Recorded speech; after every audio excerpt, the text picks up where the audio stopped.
ہو جائے اور پھر نہیں ہوتا تھا. اسی طرح اتنی تکلیفیں جو گزرتی تھیں.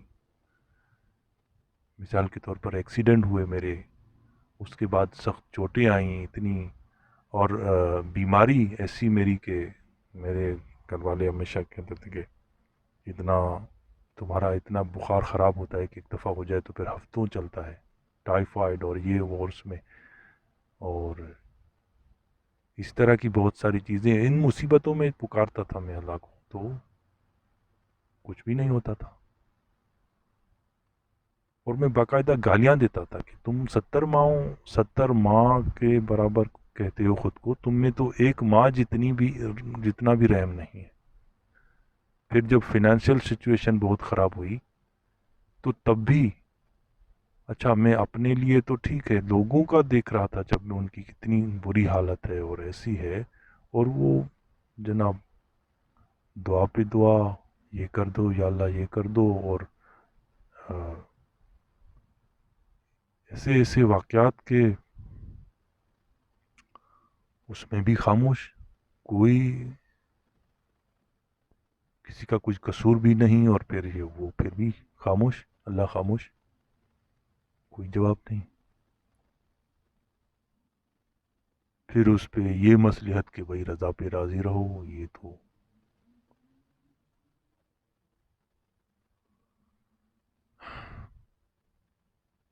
اور ایسا بھی ایک دور آیا کہ ایسے کوئی میں نے حدیث سنی تھی کہ آپ اگر چاہتے ہو کہ اس دنیا میں خوشحال ہو جاؤ، مال و دولت ملے، تو پھر وہ دعا مانگو تو تمہیں یہ ملے گی، اور آخر میں جو ہے آخرت میں پھر تمہیں ہمیشہ جو ہے وہ دوزخ. لیکن پھر بھی ہاں کلمے کی وجہ سے دوزخ کاٹ کاٹ کے تم جنت میں جاؤ گے. تو میں یہ سوچتا تھا کہ چلو دوزخ، لیکن کہتے پہ پل صراط اتنی وہ ہوتی ہے سخت، تو میں اکثر محسوس کرتا تھا کہ میں اس پہ کیسے چلوں گا، میرا پاؤں تو کٹ جائے گا، اور آگ میں کس طرح برداشت کریں گے، اور کیا ہوگا اور کیا نہیں ہوگا.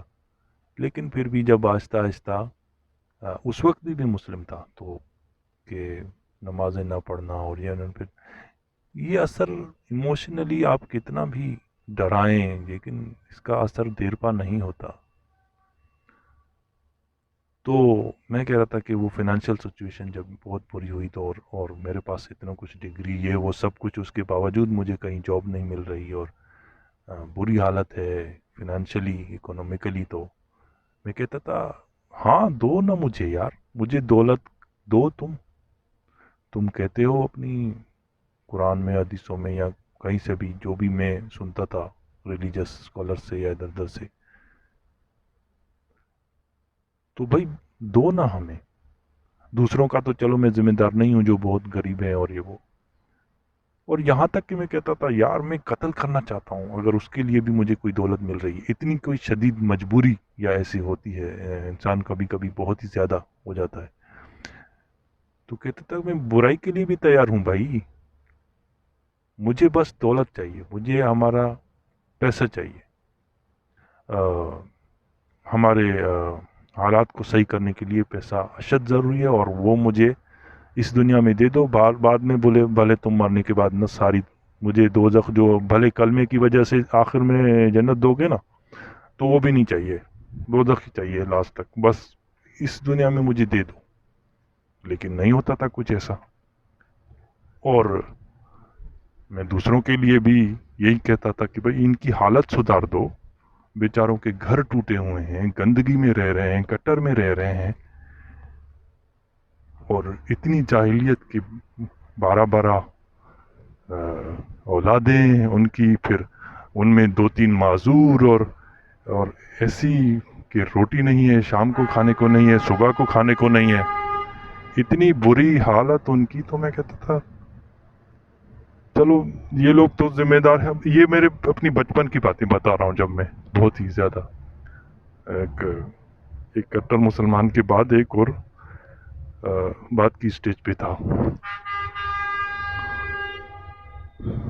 اور پھر جناب اس ایسے ہوتے ہوئے بھی جو ہے پھر خود ہی سے لوگوں کی ایسی سائیکی بن جاتی ہے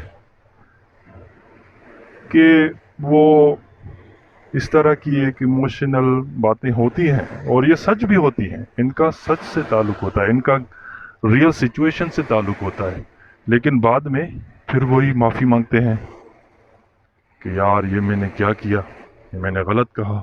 لیکن میرا تو یہ تھا کہ میں مسلسل ایسا کہتا رہتا تھا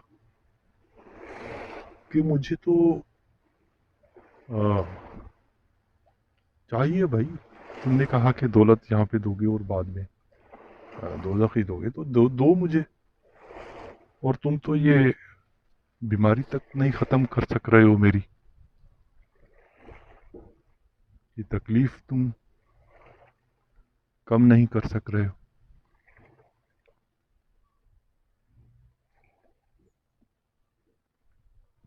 تو کیسے خدا ہو تم کہ اتنا 70 ماہوں سے زیادہ رحیم اور کرم کرنے والا اور یہ اور وہ. اور میں بھی یہ بھی کہتا تھا کہ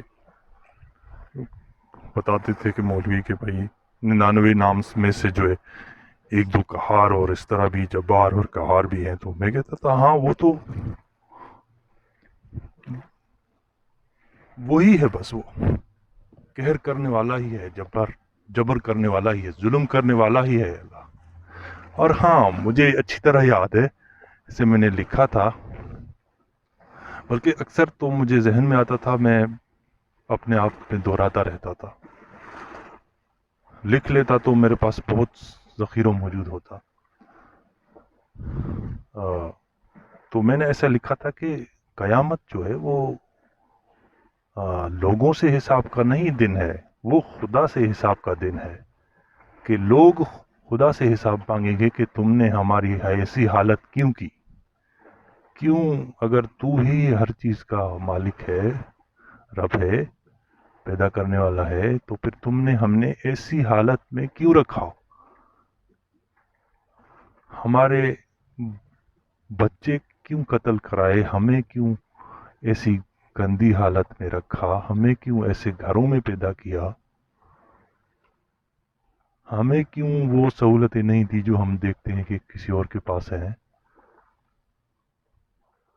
اور یہ لالی پاپ کے بھائی اس زندگی میں اگر یہ ہے زیادہ وہ ناداری میں مفلسی میں رہو گے تو پھر اگلی دنیا میں یہ نہیں چاہیے لالی پاپ بھائی. ہمیں اسی دنیا میں دو. اور یہ ایک دو دن کی زندگی نہیں، یہ پہاڑ زندگی ہے، سالوں تک زندگی ہے. تو کب تک ہم انتظار کریں؟ اور اور یہ تو خودکشی کی طرف مائل کرتی ہے بات، کہ جو انتظار میں ہوتے ہیں کہ سب کچھ مرنے کے بعد ہی ٹھیک ہوگا، تو پھر وہ خودکشی کی طرف ہی مائل ہوں گے. تو یہ کچھ باتیں تھی، اور مزید بھی شاید اس طرح کی باتیں مجھے یاد آئیں تو میں اس میں ایڈیشن کر دوں گا. تو یہ میری بچپن کی کچھ تھی اس میں.